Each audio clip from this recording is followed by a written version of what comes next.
when you are trying to get to the next level and you can see where you're trying to get to, there is a ceiling that you have to break through. But in order to get to the next level is because you can see what you want to become. But the only reason you can see the next level is because this ceiling is made of glass. In order to get to the next level, you must be willing to break through the glass. Anytime you break through glass, you are going to get cut. You are going to bleed. And in order to get to the next level, you are going to have to give up something that you care about. You cannot take everything with you. Everybody come with you can't go with you. So when you go through the glass ceiling, you have to be willing to get cut. The cut is going to put some bruises and blood. But that's the only way to get to the next level. I understood that. I knew that I could not remain the same and change. You got to grow. You can't hang out with everybody you've been hanging out with to go to the next level. You can't do everything you used to do. If you do that, you'll never grow. The thing that you want the most of, it's the very same thing that you're going to have to give the most of. I'll say it again. The things that you want the most of, that very same thing is the thing that you're going to have to give the most of. See, there is no theory of Newton, behind every action there's an equal and opposite reaction. Behind every action there's an equal and opposite reaction. Well, that happens throughout all the principles of success too. I want you to understand something. See, you can't have peace if you're practicing war. Tell me how that works. You can't have progress in your life if your business is holding someone else back. It cannot happen. But if you're climbing a ladder and you're stepping on each rung of the ladder, and that's producing progress for you, you're progressing up the ladder. That means every step you step on another rung going up, you are taking another step higher. If you one time stop putting your foot in front of the other to step on the next rung, and you look over and you take some time out to push someone off their ladder, or you lift your foot to kick them off one of their rungs of the ladder, guess what you have done? You have immediately stopped your progress. You can't progress and be in the business of holding anyone back, anybody, because to kick somebody off the ladder, you got to take your foot off of yours, and you got to be careful when you do that. Because he ain't the only one who can slip and fall. If there is joy you are looking for in your life, you cannot be in the business of passing out pain. You cannot, man. Look, oh God, I want to have a wonderful life with this person over here, but you steady creating pain in somebody else's life over there. You ain't finna have no joy. Something I really wanted to say to you, because I want to give it to you the way I got it. It kind of just really, really hit me within the last 6 months. I kid you not. Just kind of really hit me of late, I guess I'm saying. It's something that I learned, man. I got it a couple of ways. I was watching this movie. I was reading this book. I kind of got it a couple of ways, but it came to me, it just dawned on me how correct it was, and how oftentimes I've shot myself in the foot. How many times I had blocked so many blessings that could have come my way had I just been a little bit more of this. And I learned it, and I stopped blocking them, and it's starting to really, really open up the pipeline into my life, the pipeline of blessings. It could be whatever you need. It could be money, it could be family, it could be relationship, it could be education, it could be peace, it could be relevance, it could be any number of things. Whatever you hope for is that you consider success. It don't have to be money, but if that's on your list, you can get some of that too. But listen to me. Gratitude is the best gift that you can give yourself. What? That don't make no sense, D. Yes, it does. Gratitude is the best gift that you can give yourself. It really is, man. Gratitude is the best gift that you can give to yourself. See, don't you get it? If you're grateful for what you have, for whatever it is, you open up the pipeline for more to come in. Let me tell you why. Because you're not complaining about what you have. Oftentimes, we can't show gratitude. We don't have time to be thankful, or we can't give a full compliment of appreciation because we complaining. Man, I don't ever get this. I only got this. My car can only go this far. I can't. All I got is this right here. Every time I turn around, something broke on this car. Well, while you complaining, suppose you reverse that. Just suppose. I thank you for the house that I do have, for a roof over my head. I thank you for shelter. I thank you for having a home. I thank you for having a mortgage to pay. I thank you for being able to come up with this rent to stay here.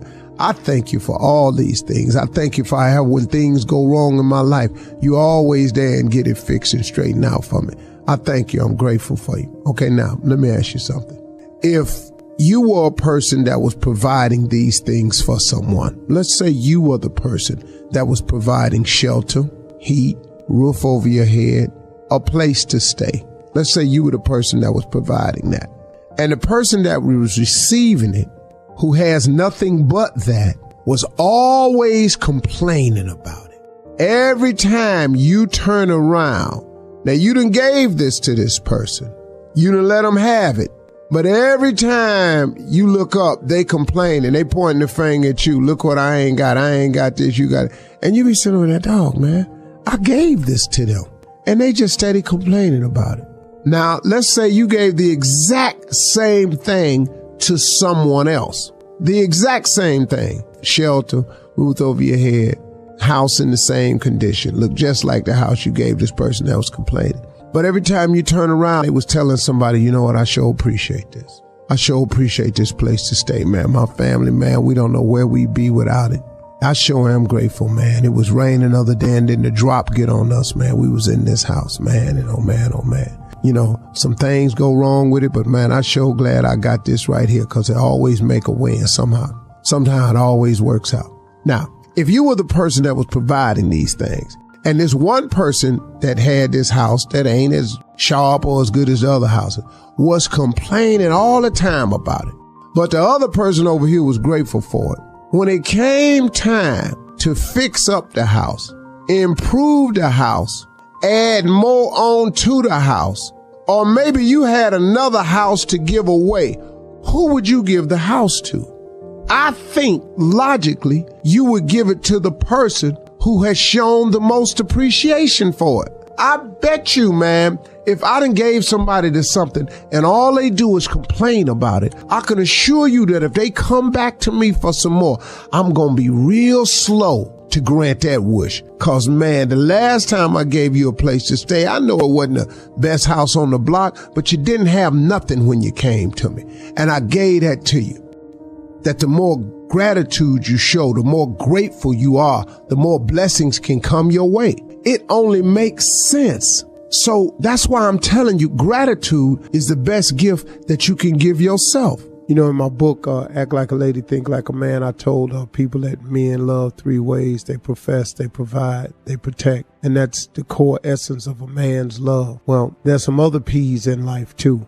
The number one thing you have to understand about trying to be successful, and I guess I call this the 4 P's. I may come up with 5 along the way. I don't know. I'm just talking as it's given to me. So I'm going to start by saying that these are the 4 P's of success that you have to get ready for. Number 1 is pressure, pure pressure. Being successful is just pressure. A lot of it is applied by the circumstance of what you're trying to go for and what you're trying to do. But a lot of it also is self-imposed pressure. It's what you put on yourself to make it. It's a sense of urgency.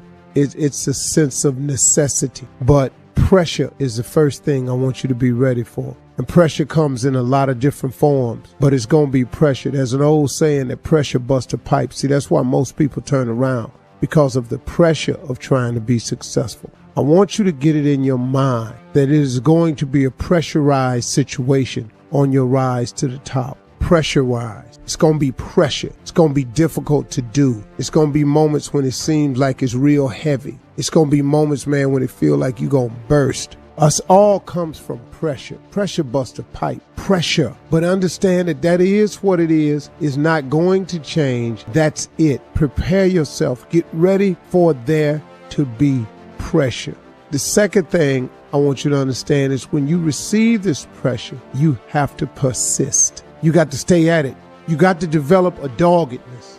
There's a song out. It says, why must I feel like that? Why must I chase the cat? Nothing but the dog in me. That's a funny line in that song. because really I was thinking about it one day. I was humming it, and it occurred to me, say, why must I feel like that? Why must I chase the cat? Nothing but the dog in me. And now you could take it in the literal sense that cat chases the dog because it's in his spirit that cats and dogs are a lot of times enemies. Now, people have pets and have proven that if you show love on both sides, they can exist, and that happens too. But naturally, innately, when your cat goes by a dog and your dog don't recognize them, there's some barking going on. I'm talking about just walking through the neighborhood or something. So, but the reason that this dog is so persistent towards this cat is just cause it's in him. It's innately in him. And what I'm saying to you, just using that as an analogy, is that you got to be persistent in that you got to develop some dog in you now, because pressure takes some fighting back. See, if you don't fight back against pressure, pressure busts a pipe. So what you think it'll do to you? Pressure crack walls. Pressure cause explosion. So if you don't fight back to hold it in, you understand, pressure does most people in. The simple thing called pressure. The weight of what it feels like to want to be successful every single day, over and over and over and over and over. It's just too much pressure. People crack. You got to persist. You have to persist. The thought of giving up can come, but you got to get it out. You got to persist. I'm a college dropout. I was homeless, lived in a car for 3 years. I've lost every single thing I had, family included. I've been written off so many times. But today, the person that you sitting in front of you is a process. I want to talk to you for a moment about the process. Because see, one way to get a person to really follow you is to be the example of what you're trying to get them to follow. My daddy used to tell me all the time, he said, son, best thing you can do for poor people is not be one of them, because you can't help the cause. Your brain is divided into two halves, positive and negative, good and evil. Each half of your brain has millions of factory workers on each side. You got 1 million factory workers on the positive side. You got 1 million factory workers on the negative side. At the forefront of each one of those factories in your brain is a foreman. You got foreman positive and you got foreman negative.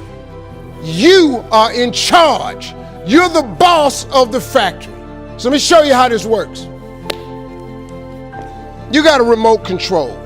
You go to your house tonight and you press that power button and you press it. When you point it at the TV, what do you expect to happen? You expect TV to come on. You press the power button, you expect the TV to come on. If you want to watch HBO, and HBO is channel 300, and you press 300, and then you press select, what do you expect to come on that TV? And what comes on that TV? So now, since your brain is in two halves, let me show you how this works. You wake up in the morning and you say, man, I don't feel myself today.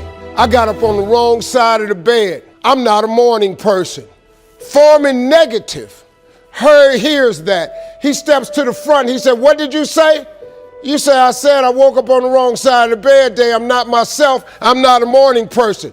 He says, you got it right away. He said, hey, the boss just woke up and said he's not a morning person. He's having a bad day today, and he ain't feeling himself. Let's get to work. The 1 million factory workers start producing thoughts to justify what you just said. So now guess what? Man, I hate my alarm clock went off this morning. I got to get out here in this traffic. I'm gonna drive down here today. I don't even like these people on my job. I can't stand this car I'm finna get in this morning. Sure wish I had a new car, but I'm driving this ragged ass car. And on and on and on. And your day starts tumbling into what you ordered at the top of the day. You could wake up in the morning and you say, you know what? Today is gonna be a great day today. I expect something really good to happen for me today. Man, thank you, Lord, for waking me up this morning. He said, what did you say? You say, I said I'm having a great day today. I expect something good to happen today. Thank you, Lord, for waking me up. Foreman positive turns around and goes, all right, let me have your attention. Steve's having a great day today. He's expecting some wonderful things to happen. And man, let's get it going. And they start manufacturing thoughts. Same brain. Man, I can't wait to go to work today. It may not be the job I want, but at least I got a job. I appreciate the fact that I don't have a car, but at least I can walk to the train. Man, this is gonna be great today. That's how your mind works 24/7. It never turns off. You have got to change the way you think. It is the whole determining factor of where you go in life. We are all where we are today because we thought ourselves to this position. If you don't like the position, think yourself out of it. Change your attitude, you change your altitude. I'm gonna tell you something that every successful person has to do, including you. Believe it or not, every successful person in this world has jumped. I'm gonna tell you what I mean by that. You are going to have to jump. You cannot just exist in this life. You have got to try to live. If you are waking up thinking that there's got to be more to your life than it is, man, believe that it is. Believe in your heart of hearts that it is. But to get to that life, you're going to have to jump. You see people in life, when you're standing on the cliff of life and you see people soaring by, when you see people soaring, going to exotic places, you hear about them doing wonderful things. Maybe you look up the street and your neighbor just gets a car every year, every 2 years. You know, how is he doing that? Have you ever thought, maybe this person right here has identified their gift and is living in their gift? Because your Bible says, your gift will make room for you. Your gift, not your education. You go get an education, that's nice. But if you don't use your gift, that education only gonna take you so far, man. I know a lot of people got degrees, man. They ain't even using them. It's your gift. But the only way for you to soar is you got to jump. You got to take that gift that's packed away on your back. You got to jump off that cliff and pull that cord. That gift opens up and provides the soar. If you don't ever use it, you're gonna just go to work. And if you're getting up going to work on a job every day that you hate going to, that ain't living, man. You just existing. At one point in time, you ought to see what living's like. But the only way to see what living like, you gotta jump. And here's the problem. I'm gonna just be real with you. When you first jump, let me tell you something. Your parachute will not open right away. I'm sorry. I wish I could tell you it did, but it don't. When you jump, it's not going to open right away. You're gonna hit them rocks. You're gonna get some skin tore off on them cliffs. You're gonna get all your clothes tore off. You're gonna get some cuts on you. You're gonna be bleeding pretty bad. But eventually, the parachute has to open. That is a promise of God. Here's another thing. You can play it safe and deal without the cuts and the tears. And you can stand on that cliff of life forever safe. But if you don't jump, I got another promise I can make you. Your parachute will never open. You'll never know. You'll never know what God really has for you. I was speaking at a school once. I was talking to the students. The principal was mortified with my message because I was telling the truth. I was telling the kids, your education is important, but your education is not the most important thing in your life. I'm sorry, it's not. Your dream is the most important thing in this world. Principal came up on the stage while I was speaking. Don't ever say that to my school again. Well, I'm just telling you, dog. You can save your kids a lot of pain if you ever talk to them about their dreams. You got to talk to young people about their dreams. If you talk to kids about their dreams, your dreams can spur you to get the education. But if you never find out what a child is dreaming about, you can't hold their attention. It's the dream, man. You got to dream about something so big that it dwarfs all your fears. The way you overcome fear is with your dream. You got to make your dream so big that nothing matters except that dream. You're willing to do everything that's necessary. I was listening to Will Smith the other day. Will Smith said the best things in life is on the other side of fear. It's on the other side of fear. But fear freezes people, man. The fear of failure freezes people. Suppose I don't do it. Well, you might not make it. But I got news for you. If you don't do it, you damn sure ain't gonna make it. Faith is the substance of things hoped for and the evidence of things not seen. I talk to so many people who get older, like some of us are, and they've lost their faith. Well, faith is really simple. Faith is the substance of things hoped for. All that means is in the beginning, you just hope something pop off. You know, you just kind of hope something happen for you. I was hoping I would get on TV. I wrote it on a piece of paper when I was 10, I want to be on TV. The problem I had when I wrote it at 10 was I suffered from a severe stuttering problem. I could not talk outside of my house. So can you imagine when I wrote on a piece of paper, I want to be on TV, and turned that in? The first thing the little boy next to me asked me, he 10, well, how long is your TV show gonna be? Because you're gonna be on TV all day. But when I wrote it on the paper, it wasn't factual. I was just hoping. You just gotta start with the hope. Faith is the substance of things that you hope for. You just hope something jump. Then what happened is, through grace and favor, he give you a couple of them things you hope for, and then you're supposed to start believing then. Because now it turns into faith. But if you take this scripture, faith is the substance of things hoped for and the evidence of things not seen. Albert Einstein said that imagination is everything. It's the preview to life's coming attractions. That's what your imagination is. Your imagination is actually very, very real. Everything you imagine could be a preview to life's coming attraction. Everything we have today came from somebody's imagination. Somebody was talking on the phone with that cord on the wall and got sick of it and said, you know what, man, if I could just go outside and talk on the phone, we got cell phones. Somebody got tired of driving across the country and said, man, if I could fly over there, boom, we got airplanes. Imagination is everything. It's a preview to life's coming attractions. Everything you've ever imagined is real. The problem with most people is you think your imagination is hocus pocus. It's really not. It's a preview of a coming attraction. If you react to your imagination, that's where your real life is. It's just God showing you what he has for you. It's the problem people have is they tell their imagination to the wrong people.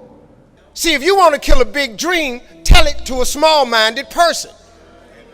It's dead. How many times, man, have you had a tremendous idea? Something you thought was the one, and you went and told it to your loved ones and your so-called friends, and they shot it down. I mean, you was convinced that it was just, oh man, I just came to you. And you told it to them and they shot it down. And you thought since they was your loved ones and they friends and they got your best interests at heart, you believed them. You was wrong. You let them talk you out of what God got for you. As a kid, you know, I didn't know, but my gift is that I found out later on. I have the ability to think extremely quick, and I can take any piece of information and transpose it into comedy immediately. Now, when you're a kid and you don't understand that, you get in a lot of trouble. I didn't know what it was until I got older, that this was a gift, that it did make room for me, that I became a stand-up comedian, which started with a dream of mine, and it led to where I am today. It's a lot of stuff that happened in between there. But your gift is the thing that you do the absolute best with the least amount of effort. That's your God-given gift, and everybody has one, and God gives it to you at birth. You don't have to go anywhere to discover it. It's not in the water, it's not on a mountaintop, it ain't hid under a rock. Your God-given gift is instilled in you at birth. If you pursue that as opposed to your passion, there lies your greatest chance for success. The problem with people is we don't pursue our gift oftentimes. We try to go get an education and make it think that's gonna get us somewhere. If you identify that gift, man, that gift is the thing that can make you great. We're all participating in this thing called life. Life has ebb and flows. Mountaintops, it's got valleys, it's got thunderstorms in it, earthquakes. This life, you stop expecting it to go smooth, because it ain't finna go smooth. The road to success is always under construction. This life ain't set up to be smooth. You combat negativity and you combat discouragement with gratitude. It's the one way to combat discouragement is with gratitude. What messes you up is you focus on the thing that's not happening, and that causes you to get discouraged. So whenever you get discouraged, you have to change your focus from what's not happening to what has happened, and it straightens you out immediately. Because what causes the downslide is if you get wrapped up into what ain't happening, it get ugly, man, and it just snowballs. But you have to focus on gratitude. People understand how serious gratitude is. You know, it's a serious principle of success. It's hard to be miserable and grateful at the same time. You have to take chances in life. If you don't take chances in life, you'll never have the life God has for you. Life is about risk. If you play it safe in life, you ain't gonna have much of a life. If you play it safe, you won't have much of a life. Life is risk. It takes courage to pursue your dream. I just did it. It cost me everything, but eventually, God is very good, man, when he sees you take a leap of faith. He supplies you everything you need. Now, it's gonna cost you something, but most people are not willing to pay what it costs to go after your dream, because you're gonna have to hurt a little bit. And most people don't like being uncomfortable. If you don't wanna be uncomfortable, please do not pursue success, because success is a very uncomfortable feeling. And I learned to be comfortable being uncomfortable. See, if you think you're too old to make it, let me give you a prime example. Colonel Sanders. Colonel Sanders has been frying chicken his whole life. He was telling everybody he had the best chicken in the world. Ain't nobody believe him. They turned him down everywhere. Colonel Sanders didn't get a franchise till he was in his 60s. Kentucky Fried Chicken sell more chicken than anybody in the world today. So if you're sitting here thinking because you got a little gray on you, you too late, as long as God waking you up in the morning, that's the sign that he ain't through with you. So what you tripping for? Last year I spoke at the SALT convention. The SALT convention is where billionaires from around the world gather. They gather in Vegas once a year to talk about how they're gonna change the world. There's a couple hundred billionaires in this world. They all come to Las Vegas once a year to SALT convention. I was asked last year to be the keynote speaker. And I'm tripping because I'm not a billionaire. And I asked a guy who asked me to do it, I said, I'm not a billionaire, you do understand that. We said, Mr. Harvey, we know everything about you. We know your net worth and everything. I said, well, what can you all learn from me? He said, everything. He said, the reason we want to hear your story is because the majority of us that are billionaires, we inherited some money and we grew it. A couple of us inherited $1 billion, some of us inherited 300 million and we turned it into $1 billion. You come from nothing. What we want to know is how you got to where you are after coming from nothing. How did you live in a car for 3 years and wind up on more TV shows than anybody? How did you survive flunking out of school? How did you survive all of that? We want to know that, because in case something happens to us, we don't really have the information that you have, or how to come from the back to the front, or how to come from the bottom to the top. So I get asked oftentimes to speak. And so when I was telling them how I made it, I was telling them about the fortitude that I developed. And then I told them about the faith that I had. And that was really startling to them. Now, a lot of them are people of faith, but a lot of people who were born with a lot of money ain't really had to have a lot of faith. You understand? You have an idea of what it feels like. You've seen some kids get put in foster care. You've seen Child Protective Services come to somebody's house. You've seen kids come to school with less. You might have been one of the kids that went to school with less. You have struggled to give your kids a better life than the one you had. They don't hear this. But I'm gonna tell you something right now. You can be successful without an education. You can be successful without coming from a rich family. You can be successful. I don't care what color you are, what faith you belong to, your sexual preference. I don't care what's wrong with you. You can be successful. Everybody in your life will have a turn back moment.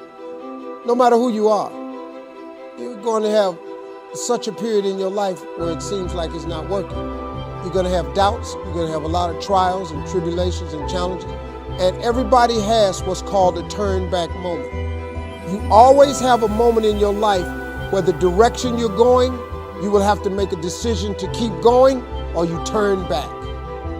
The sad thing is, the average person turns back. But think about this. If you're going somewhere and you turn back, you can never get there. If you wake up every day and go get in your car and say, I'm going to the store, and halfway to the store, you turn around, and then the next day, you go to the store and you turn around, you do realize that you'll never get to the store. So whatever you needed from the store now is even a greater need because you turn back. And every time you turn back, it does not change the need. So what kept me going was, I made turning back, giving up, never an option. And I had really dark moments, man, where I thought I just didn't think I was gonna make it. I mean, where I am today, I didn't see it clearly at all. I had a lot of turn back moments. But you know what it was for me, man? Being successful is so hard, but I realized that not being successful was hard too. The difference between not being successful hard and trying to get successful and hard, if you're trying to get successful and it's hard, at least there's some payout. There's a payoff. If you hang in there, there's payoff. When you're not successful, it's hard. It's hard not having money. It's hard never knowing how to come up with your mortgage and your bond and your rent. It's hard not knowing that. How you going to feed your children? How you going to pay your bills? It's hard, ain't it? So if it's hard that way and it's hard being successful, I might as well deal with how hard it is to be successful, because at least one day that could be a payout. If you just stay in the hard part of life of not being successful, ain't no payoff. I have failed far more times than I've succeeded. You will never succeed more than you fail. That's not how it works. You know why? Because failure is a wonderful teacher. It's the only way to learn. You have to fail. Failure is a part of the process to becoming successful. I tell people this all the time. Michael Jordan, the greatest basketball player in the world, he took 946 game-winning shots. 946 times since he was in high school, the ball has been in his hand to take the game-winning shot with no time on the clock. He has only made 146 of those. He has missed over 700 times, but he has made 146. You know what they write about? When he make it. They write about when you make it. So guess what? When you get through failing, all you got to do is make one. I've had in my career probably a total of, I've been to over 200 pitch meetings to pitch ideas in Hollywood. Out of those 200, they have picked 5 of them. 200 meetings, 200 show ideas, they've picked 5 of them. But you know what them 5 was? Hits. In 33 years, 5 ideas got picked. All I need is 5 hits. Y'all don't even know I was in them other meetings. They don't write about it. They just write about my hits. You just need a hit, man. So when you fail, it's a part of the process. Keep going. You're supposed to fail. Shit, who you know that gets it right all the time? That's impossible. You have to fail. Matter of fact, when you fail, be glad about it. Every time you fail, you're one step closer. So every time you fail, say, whew, got that out the way. Go to the next one. Fail again, okay, I got 2 out the way. What's gonna happen is if you just keep swinging, you're gonna get a hit. Through all the things I've gone through in my life, I had a lot of downs. How did I keep the faith? It was a couple of reasons. Number one, I know from living that if you quit whatever you're trying to accomplish, if you quit, whatever you were trying to accomplish can never happen. There's not even a remote possibility. If you quit, there is no chance of it popping back up again, coming back later. Quitting is guaranteed failure. Now, when you're trying, you're going to fail. But quitting, just stopping, that was the number one thing I understood. And then number 2, you have to make sure that your dreams, your aspirations and goals are so big that not accomplishing them is not an option. You have to want something so big that it wakes you up in the middle of the night. You have to want something so big that you think about it all the time. You have to want something so big that it drives you to wake up when you don't want to. It keeps you up at night when you long been sleepy. It makes you show up, do things you wouldn't normally do. It requires extra. If you want to be extraordinary and not ordinary, if you want to be ordinary, live your life. But if you want to be extraordinary, you have to be extra. If you put extra on top of ordinary, that word is extraordinary. It requires an extra effort. Now, if you don't want to do the extra effort, you finna be regular. There's nothing wrong with being regular. A lot of people are happy being regular. I just wasn't. I didn't want to be regular. If I didn't want no regular house, I didn't want no regular car, I didn't want no regular clothes, I didn't want no regular checking account. I just didn't want it. I wanted to have an exceptional home. I wanted to have an exceptional bank account. I wanted to travel exceptional places. Now, if you don't want that, it's perfectly fine. You can be really happy being ordinary. But if something's burning in you, you got to deal with it. If you don't deal with it, you're going to be disappointed, man. See, being regular, there's nothing wrong with it. Discipline determines your destiny, not your desire. You've heard me say this how many times on the show? Okay, here we go again, Steve. I got it. Faith without works is dead. But let me tell you something. To be a hard worker, you got to be disciplined. That's one of the hardest lessons I'm trying to get through to my sons. That an undisciplined man is headed to a life of just, I can't even tell you, man. You're gonna throw yourself down a cliff if you're not a young man or a man that possesses discipline. Because they got something for undisciplined people. They got some street laws for undisciplined people, and they got some federal laws and state laws for undisciplined people.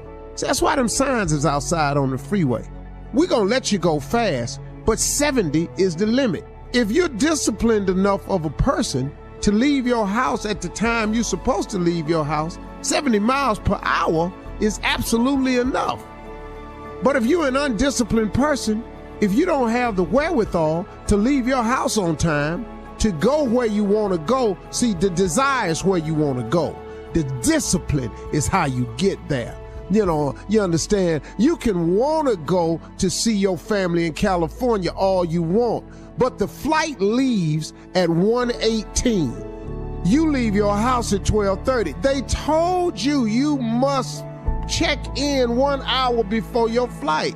Now, if you ain't got the discipline to get to the airport to check in 1 hour before your flight, leaving your house 45 minutes before the flight departs, what you think gonna happen? Your desire to go see your family in LA is going to be thwarted because you lack the discipline to prepare yourself and get yourself ready to do the things that you have to do to make your desires come true. I'm telling you, discipline determines your destiny, not your desire.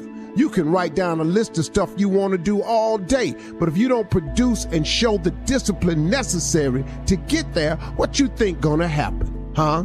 Okay, I want to be rich. Okay, I want to make $400,000 a year. Okay, I want to be the best player that there is.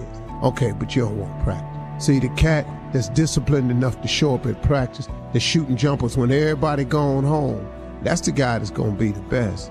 The guy that puts us, that's never late for practice, the guy that studied the playbook, that's the guy that's gonna make it. That's the guy that's gonna make it. Not the guy that's talking crack. It's talking that smack. I'm gonna make the Pro Bowl, I'm gonna make the All-Star team, I'm gonna be All-American. That's just what you saying. But discipline determines your destiny, not your desire. So now let's talk about this discipline. What is that really, Steve? That's your work ethic. That's your hunger. That's your will. That's what you do. That's how hard you're willing to demonstrate. See, it's a live demonstration now. Discipline is how hard you're willing to demonstrate the attributes and the traits to be what you want to be. Did you hear me? It is your willingness to conduct yourself in a manner that is above and beyond what they say is necessary.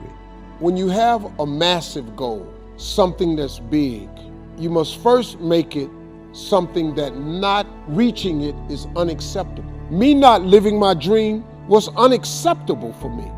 Now, when you get faced with a challenge like living in your car for 3 years, What happened was I had a dream that was so big, my dreams were bigger than all my problems. If your dreams aren't really big enough and your problems are bigger than your dreams, then your problems will be bigger than your dreams. But if your dreams are so big, I had no problem that I was not willing to endure to get to my dream. Now, the key, you said it though, was step by step. Remember this saying, inch by inch, anything's a cinch. Inch by inch. See, so you gotta set incremental goals along the way. On your way to, let's say you wanna be a millionaire, but let's say you only make $5,000 a year right now, but you want to be a millionaire.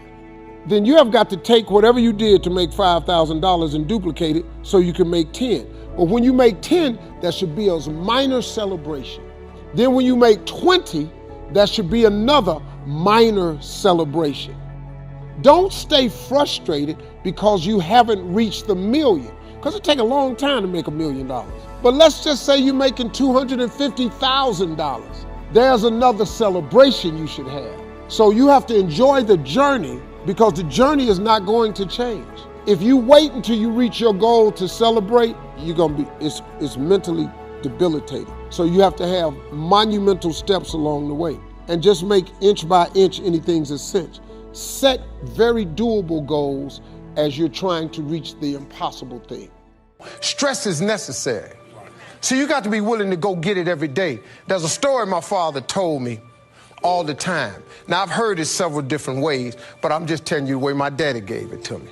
He said, son, he said, every morning on the plains of the eastern Serengeti Desert, there arises a gazelle that realizes that he must run faster than the fastest lion, or he will be eaten and he will die that day.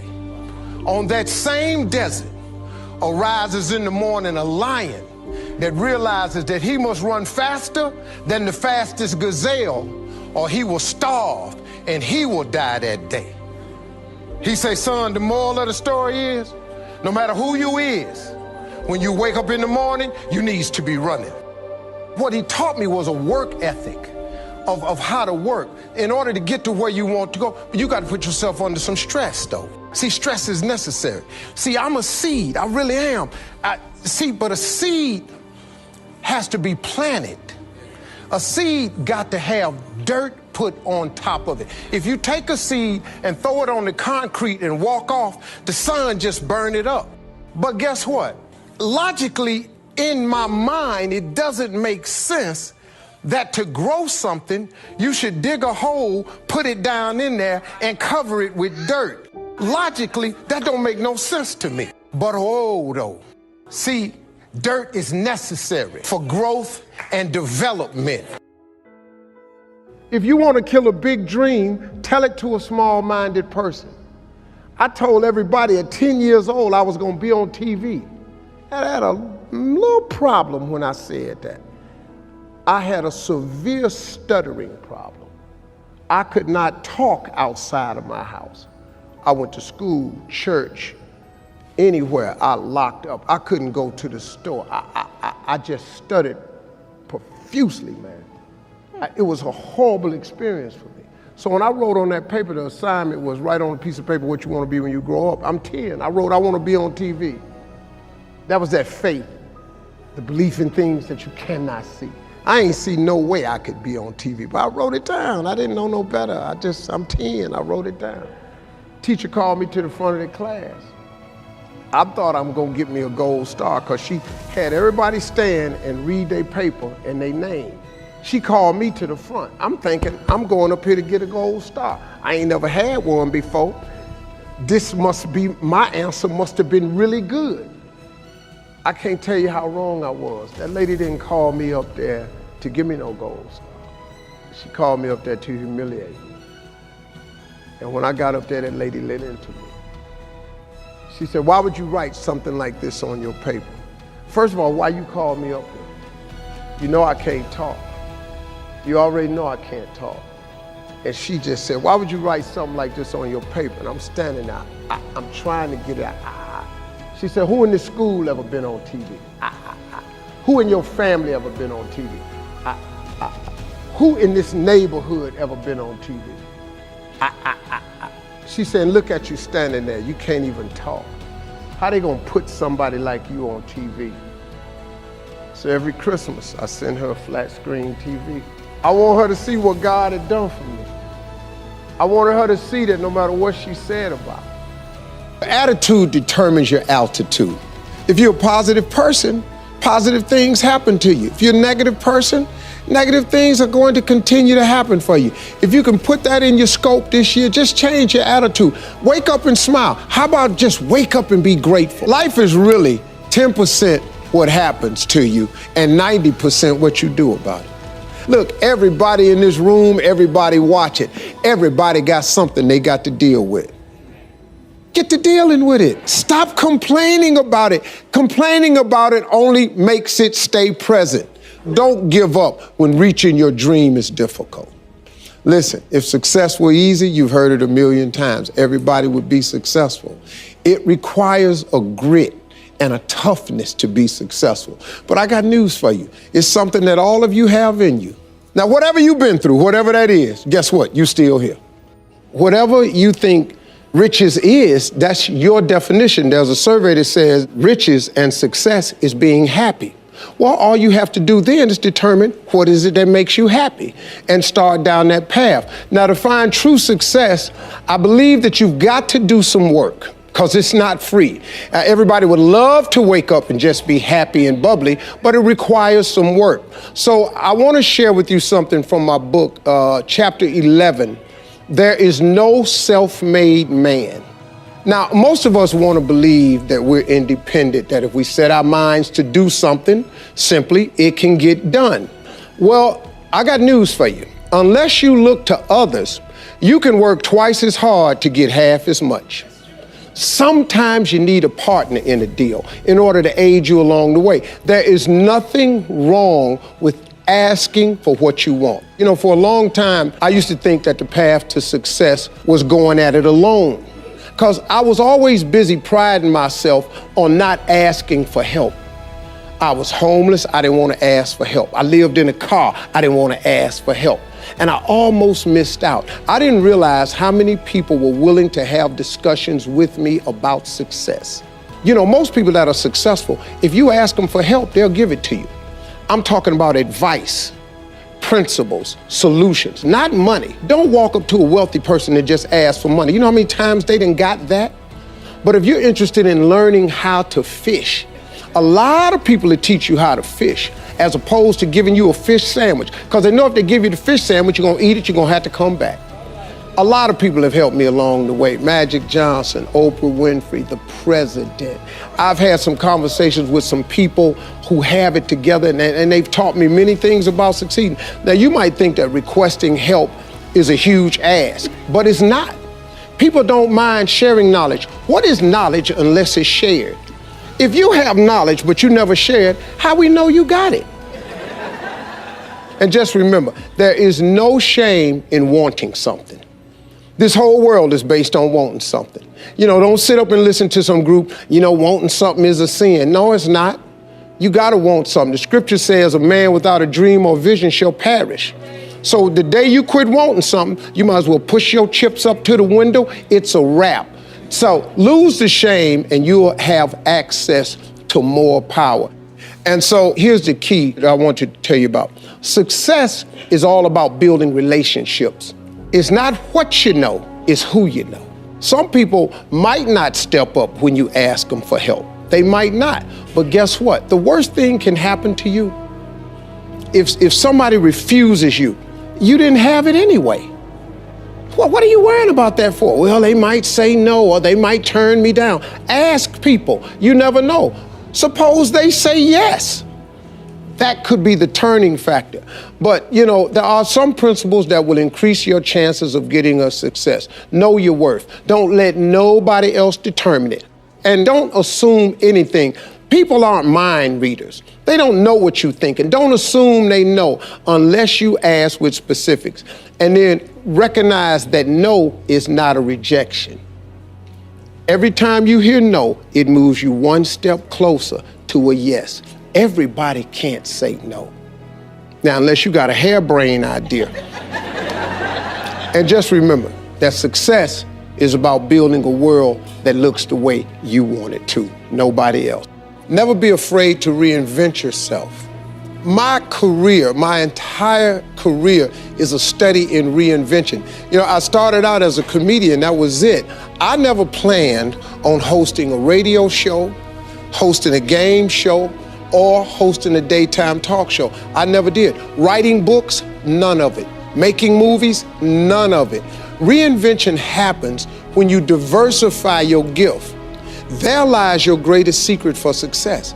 You've got to discover your gift, and when you discover it, you got to soak it. You got to wring it out, man. You got to diversify it. Most of us only have one talent, but do you know that that's all you need? Mine happens to be to take information and immediately transfer it into other kinds of platforms. Now, when I was younger, I actually thought that I could only do that with comedy. But as I've gotten older, I discovered through diversification that it was a little bit more than that I could also take information, immediately transfer it into inspiration. I could turn it into motivation. I can offer it as guidance. So now, sitting on a talk show, I actually have something to talk about. All the failed marriages, I got something to talk about. The being homeless, I got something to talk about. Being dead broke, I got something to talk about. Having bad credit, tax problems, I got something to talk about. Whatever hole you've been in, I done just about drug myself through it. But I came out of all of it because I was not afraid to diversify my gift. One of the other tricks for reinventing yourself is not letting your background become a limitation. If you take that background that you're from and never let it define you, but allow it to redefine you, all that stuff works for the good. Do you understand that you needed everything that's happened to you to happen to you in the exact order that it's happened in order for you to be the person that you are today?